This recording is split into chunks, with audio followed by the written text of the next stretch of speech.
పాకిస్తాన్ పై దౌత్యం విషయంలో భారత్ విజయం సాధించింది. ఎట్టకేలకు భారత బీఎస్ఎఫ్ జవాన్ పీకే షాను పాకిస్తాన్ విడుదల చేసింది. 20 రోజుల తర్వాత భారత జవాన్ ను పాకిస్తాన్ విడిచిపెట్టింది. దీంతో సదరు జవాన్ కుటుంబ సభ్యులు ఆనందం వ్యక్తం చేస్తున్నారు. బీఎస్ఎఫ్ కు చెందిన భారత జవాన్ పూర్ణం కుమార్ షా అనుకోకుండా పాకిస్తాన్ భూభాగంలోకి ప్రవేశించారు. దీంతో పీకే షాన్ పాక్ రేంజర్లు అదుపులోకి తీసుకున్నారు. గత నెల 23న ఈ ఘటన చోటు చేసుకుంది. అనంతరం దౌత్యపరంగా భారత్ పాకిస్తాన్ పై ఒత్తిడి తెచ్చింది. దీంతో 20 రోజుల తర్వాత పీకే షాను పాకిస్తాన్ విడుదల చేసింది. అటారీ సరిహద్దుల వద్ద జవాన్ ని భారత్ కు అప్పగించింది.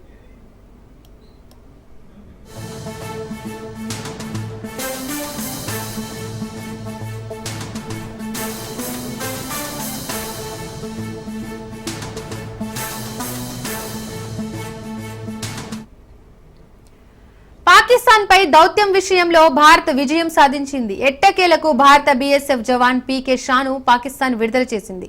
20 రోజుల తర్వాత భారత జవాన్ ను పాకిస్తాన్ విడిచిపెట్టింది.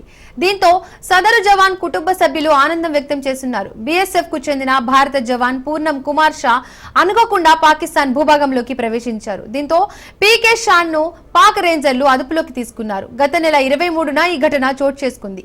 అనంతరం దౌత్యపరంగా భారత్ పాకిస్తాన్ పై ఒత్తిడి తెచ్చింది. దీంతో 20 రోజుల తర్వాత పీకే షాను పాకిస్తాన్ విడుదల చేసింది. అటారీ సరిహద్దుల వద్ద జవాన్ ని భారత్ కు అప్పగించింది.